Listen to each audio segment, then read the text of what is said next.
This is day 3 of my trip to the southernmost and westernmost point of Virginia. This is on the border of Tennessee and Kentucky. So in today's video, we're going to be talking about all the mods and accessories that I've done to the bike. This came as a request from one of the viewers, so thank you very much for posting that request. I really appreciate it. This is for the 2021 model, but it also applies to the 2025 model as well, and all other models in between. So let's go to this really special place. We're going to go to the highest drivable road in Virginia, and we'll talk about all the details.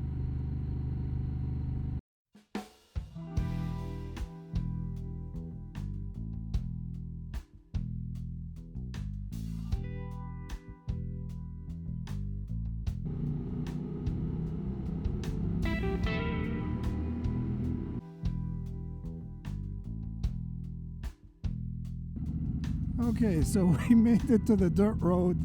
It's probably a maybe 10-15 minute ride.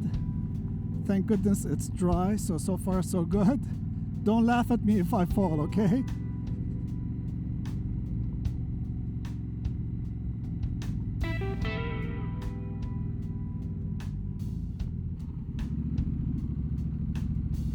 Oh boy, this is a tricky section. Uh-oh. Let's see how we're going to navigate this. Should be okay. Probably this way. Yeah.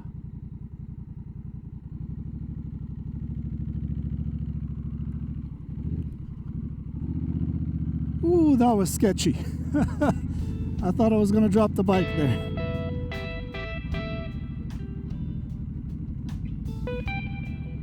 You guys ready for this? Woo!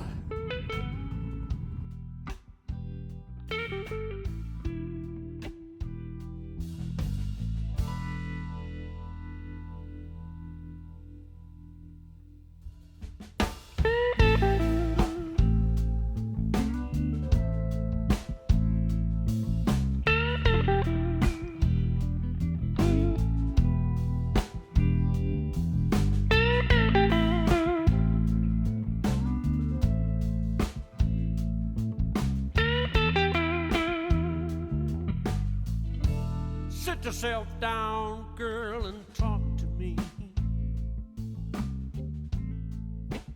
Tell me what's on your mind. All right, let's take a look at the bike and talk about all of the accessories that we have. Mind you, okay, you guys need to keep something in mind. I've had the bike now for 4 years. This is the 5th season, and I have 36,000 miles on it, and I'm doing a tour currently, so the bike is filthy. We're going to start with the tires, okay? The tires that I recommend, that I went with, are these Metzeler Cruisetec tires, okay? I tried the Night Dragons. I didn't like them. I just changed these. I have probably around close to 1,000 miles on them right now. The second thing that we need to talk about are your brake pads, okay? So I upgraded to the EBC brake pads. I have a video, I'll link it. I have a video for this, I'll also link it. Everything that I'm going to share with you guys, I have videos on them and I'll link it. So I'm going to rush through this so that it doesn't take too long. The next thing is I highly recommend that you guys get a dash cam, of course, and make sure that you guys auxiliary lights. These are the Denali D2s. This is the Denali DRL. I have them mounted on an SW Motec crash guard. And then over here, we have the highway pegs attached to it. Of course, this is for the camera, so disregard this. The next thing that we want to talk about is the actual Batwing, okay? This is the original Batwing. This is what attracted me to the bike. I love the look. I didn't do anything to the actual headlamp. The other thing is, this is the screen that Gustafsson Plastic and I worked on, and I'm very, very happy with the results. I'm so glad that I actually have it on this trip. Initially, I replaced it, put the small one on, thinking that it might rain. I got lucky, so I put this one back on again. These vents cutouts are designed to eliminate the buffeting that you feel. I have another video, I'm going to link it below, of all the comfort mods, the top 5 comfort mods that'll get you super comfortable so you can do the amount of miles that I do. On day 1 coming down here, it was approximately 400 miles, okay? The next thing that we are going to talk about is these foot pegs. I changed them with this rubber on it to help with some of the vibrations. I don't like the big ones, so these work great for me. The next thing I want to tell you guys about is I upgraded my front suspension to the Matrice. It's a cartridge, very easy installation. I have a video on that I'll also link below. Highly recommend it for sure. And then what I also want to show you guys is these are steel braided lines. I worked with Spiegler to develop these, and they are absolutely amazing. Great feel on the brakes.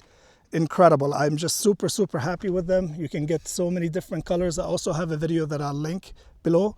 While we are here, I also want to point this guy out. This was done by qualmounts, the same manufacturer as these, the highway pegs. Highly recommended, you guys. I cannot recommend these highly enough. Absolutely amazing. Made my life so much more comfortable. And this thing is so cool because I can put the actual 360 camera over here. It's a RAM mount, so you can put whatever it is that you want on it. The other thing is I have risers, so I have a total of 6. I don't recommend this. I'm not a mechanic. Please, guys, don't do this yourselves. If you want to do something like this, go with Handlebars. They make these adjustable bars. Great product. I'll leave a link to them below as well. So that's what I did. I did 6 inches to bring the bars back.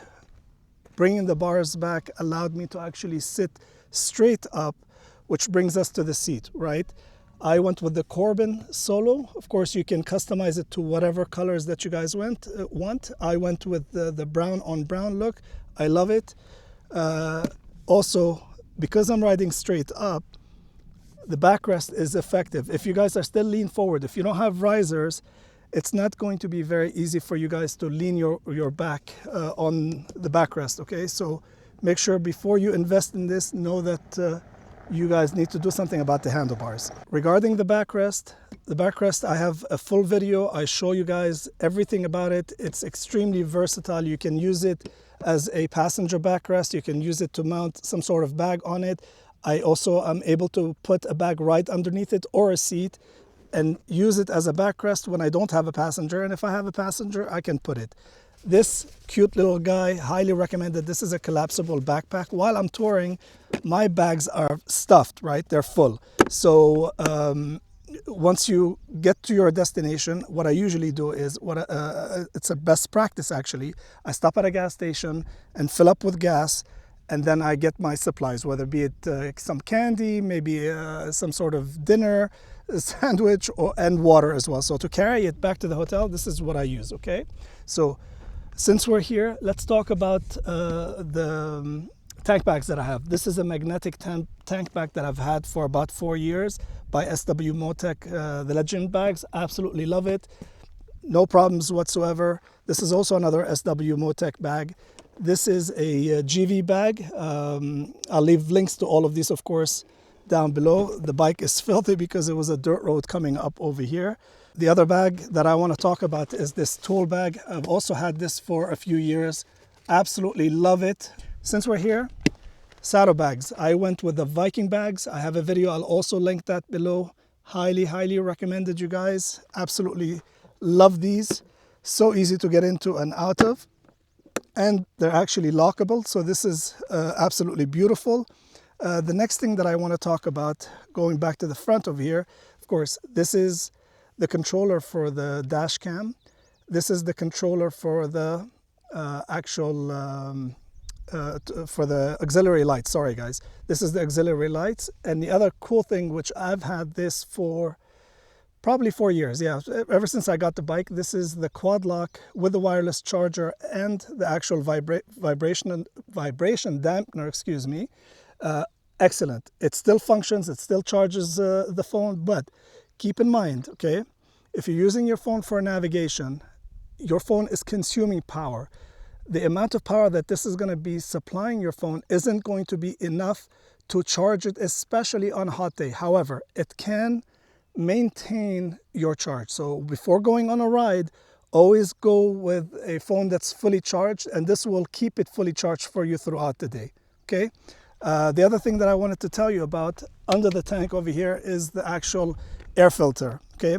The air filter that I changed to is the K&N Air Filter. I did feel a difference at lower speeds. It seemed to smooth it out a little bit. So I can't quantify it. I don't have any data or evidence to share with you. It's just how I feel, and I'm just sharing what I felt with it, okay? Does it give me top end power? No clue. I couldn't tell. If you gained 1 horsepower, are you guys going to be able to tell? I know I couldn't. With all of these electronics that I have connected to the bike, what I ended up doing is putting a Thunderbox, which is freaking awesome, you guys. You don't have to worry about tapping into the power supply of the bike. It's perfect. It only supplies power to these auxiliary systems when the bike is running, and then automatically when the bike turns off, it shuts power to all of them. Highly, highly recommended. It fits right here under the seat. Another thing that I failed to mention while I was up here in the front is the FOBO bike too. I recently did a video about having a flat tire. These are absolutely amazing. I've had these now for 3 or 4 years roughly. Perfect. They're still running strong. I only replaced the battery 1 time. Highly, highly recommended. This is a safety item, guys, so make sure that you invest in them. They're not expensive. I mean, if I've had them now for 4 years and I paid, let's say, anywhere between $60 to $100, I mean, you do the math, per ride, how much does it cost, right? But you know what this does? It gives you peace of mind. Another modification that I did was I actually replaced my battery to a lithium battery. It's made by NOCO. I have a video detailing everything about it. What I love about it is the fact that it's so much stronger, 1. 2, it's so much lighter. 3, it allows you to connect a lot of accessories to it without sacrificing. There's a tray on the bottom that does not close if you put a lot of accessories there. Watch the video. I go into detail. I'm going to link it below. And in addition to that, it comes with this harness, okay? And what's so cool about this harness is that you can connect the NOCO charger to it. But not only that, you can actually use this. It's always residing on the outside of the bike, right? So just imagine I'm out in the middle of nowhere over here. How's a tow truck gonna come? Okay, if I have a dead battery, if I leave the bike on or whatever and the battery dies, this is a DCT. How am I gonna start it, right? So if you don't have a way to jumpstart the bike, I mean, you guys are risking a lot, right? This gives me peace of mind, the ability to be able to connect a NOCO jump starter over here and get the bike going in again and getting home, okay? Last but not least, I upgraded my suspension. These are the Öhlins suspension. I have a video about it. I'm also going to leave a link to it. I cannot recommend these to you guys because these are not a comfort item. These are very stiff in the sense that this is more of a performance item. To me, this makes perfect sense. To you, it might not work. Your alternative is going to be Burley brand, which is the 13-inch. It's going to raise the bike. If you're a taller rider, that might work for you. If you're a shorter rider, that might not work. But you do have additional options out there as well. I'm going to leave a couple of links. Metzeler makes them. They're quite pricey, but they're built for your weight. And at the end of the day, you can only determine what the amount of investment is for your fun, your baby. This is a hobby at the end of the day. So, I know that some people get irritated by all the stuff that I've done to the bike. I get it, guys. I get it. This is not a Bergman, as somebody had suggested. This is my bike, okay? This is my bike. I did this to make it comfortable for me so that I can come and do these things on this bike, right? It's a DCT. It's affordable. It's got a low seat height. I mean, need I say more? Anyway, thank you guys so much. I hope you found this helpful. Have an absolutely amazing day. You've been tossing, you've been turning in your sleep, sit around pouting all day long. Oh, baby, babe, I don't